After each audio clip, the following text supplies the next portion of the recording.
Hey, como estão? Aqui é o Jenda e hoje teremos uma aula de história. Iremos voltar aos anos 80, onde o 4x3 era a norma e 16x9 nem existia. E faremos tudo isso para falar de Transformers.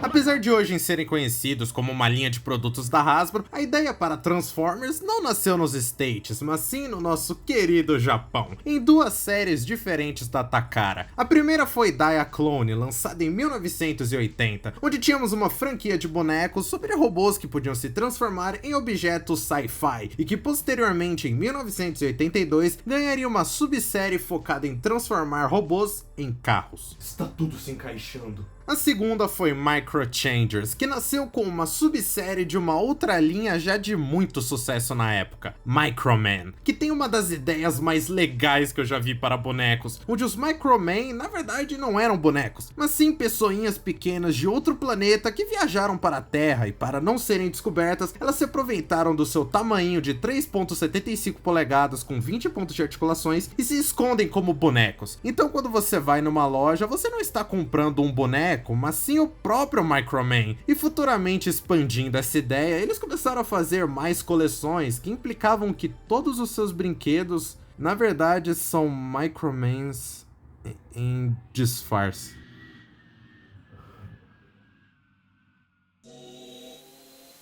Seguindo com esse plano, eventualmente chegamos no ponto onde carros se transformavam, rádios se transformavam, fitas se transformavam e muito dinheiro vinha. Achando bacana a ideia de robôs com dois modos, a Hasbro abriu negociações para importar esses produtos para o ocidente, colocando algumas novas pinturas, mudando toda a história daquilo e englobando os dois em um novo grupo, os Transformers. E essa mistura de séries é um dos motivos para a primeira geração americana, a chamada G1, ser tão misturada em temas. Nosso herói Optimus Prime, que era o líder do grupo dos robôs do bem, os Autobots, se transformando em um caminhão para atropelar toda forma de injustiça, que precisavam enfrentar os malignos Decepticons, liderados pelo tirano Megatron, que se transformava na pistola que um certo exército alemão usou numa guerra aí.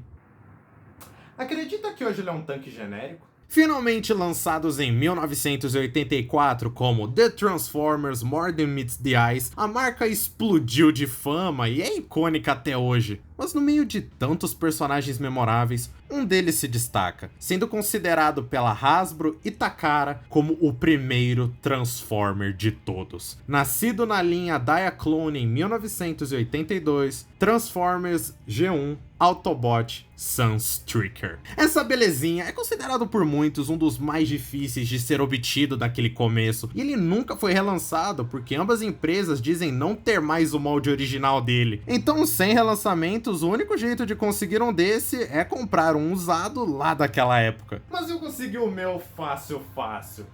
Conhece Pactos com Sunstreaker vinha numa caixa estilosa daquela época, mas eu não tenho uma porque eu não vendi minha alma. Só o meu primeiro filho. Diferente da versão vermelha japonesa, o tio Sam pintou ele nesse amarelão bem forte, usando vermelho apenas em alguns detalhezinhos, com adesivos que, quando colocados, dão um grau a mais, como Contash? Ah, sim, faz todo sentido. Isso só pra quem não sabe de carros, porque na verdade ele se transforma em uma versão bem tunada de uma Lamborghini Countach LP500S. E momento piada óbvia, nossa, se eles queriam se disfarçar no nosso mundo, nada melhor do que um dos carros mais caros de todos. E pra época, esse modo carro é praticamente sublime, é muito parecido com o modelo real, e as liberdades criativas deixaram tudo ainda melhor, com esse motor ignorante aparecendo e rodas de borracha ou algum material bem parecido que dão um ar bem premium que não temos mais hoje em dia. Sem falar de algumas partes de metal que fazem esse um carro surpreendentemente passável, como um carro dos Hot Wheels, por exemplo, só que com muita bomba para crescer. Os símbolos brilhantes dos Autobots é um detalhe massa, com esse aqui no canto apresentando aquela tecnologia de passar o dedo para revelar o símbolo, que era usada como uma marca de autenticidade da época. Sem falar que, tirando essa partezinha na traseira, você mal consegue dizer que isso vira um robô. Até essa placa aqui embaixo que é presa pela fé se solta e oi! E agora, eu espero que vocês estejam preparados, porque isso é mágico.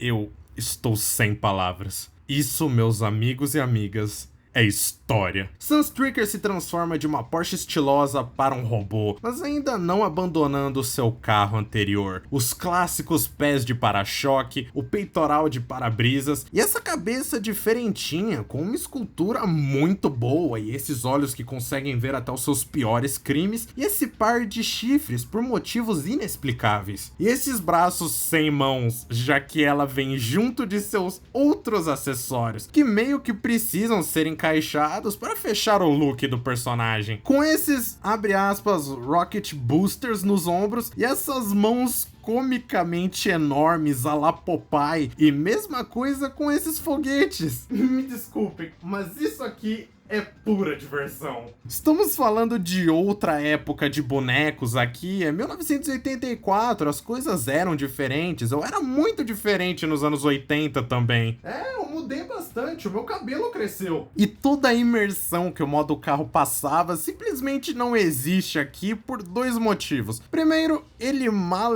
se mexe, a cabeça só se esconde, braços abrem e tem um cotovelo que dobra mais de um lado do que do outro, pernas completamente inexistentes, fechando com os pés que se mexem. Com certeza, o que impossibilita a gente de até mesmo conseguir replicar a arte do manual. E mesmo com uma transformação incrivelmente satisfatória, com ele se expandindo e com esse pedaço preto de alguma coisa para fingir complexidade, tudo vai pro ralo no instante que você vira ele de lado e vemos o primeiro boneco 2D da história, com um corpo que não existe. E se você olhar ele de qualquer outro ângulo que não seja reto, ele desaparece. E pela articulação disponível, ele é o tijolo mais estiloso do século. E eu não tenho problema nenhum com isso. Essa figura é um pedaço da história e pode ser usado para mostrar como o nosso mundo evoluiu, onde saímos disso para onde estamos agora. Ele é um pai para todos os outros Transformers que o sucederam. Pode ser que ele para hoje não seja lá action figure ou o boneco mais interessante de todos, mas ele é como um jogo do Atari. Na época foi super influente,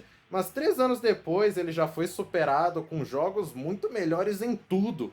E hoje é quase impossível de avaliar. E por todos esses motivos, o G1 Sunstreaker não irá receber nenhuma estrela aqui, porque até mesmo 5 delas iria diminuir muito o legado que ele teve na nossa sociedade atual. Então eu vou apenas olhar para ele e agradecer por toda a influência, já que sem a existência desse carinha, não teríamos o Optimus da Nike.